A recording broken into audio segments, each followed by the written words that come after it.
আওয়ামী লীগকে ইউনূস ব্যান্ড করেছে, কিন্তু ইউনূসকে পস্তাতে হবে আওয়ামী লীগকে ব্যান্ড করার কারণে। এই দেশের মানুষ কিন্তু অন্যরকম। এই দেশের মানুষ সব সময় নির্যাতিতের পক্ষে থাকে, যারা নির্যাতিত হয় এদের পক্ষ থাকে।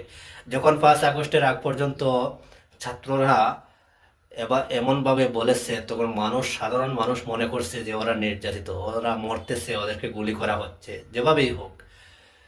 তখন সাধারণ মানুষ ওদের পক্ষে নিয়ে গেছে, ওদের পক্ষে রাস্তায় নেমে গেছে।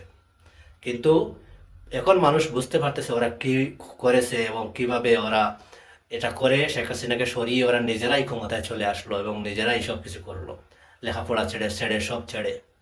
তো এখন তো দেশের মানুষ এটা বুঝতে পারছে। কিন্তু ইউনূসের পরিণতি খারাপ হবে। আওয়ামী লীগ তো যেভাবেই হোক ফিরে আসবে। ইউনূসের পরিণতি খারাপ হবে, যদি ইউনূস বেঁচে থাকে তাহলে ইউনূসের পরিণতি খুবই খারাপ হবে।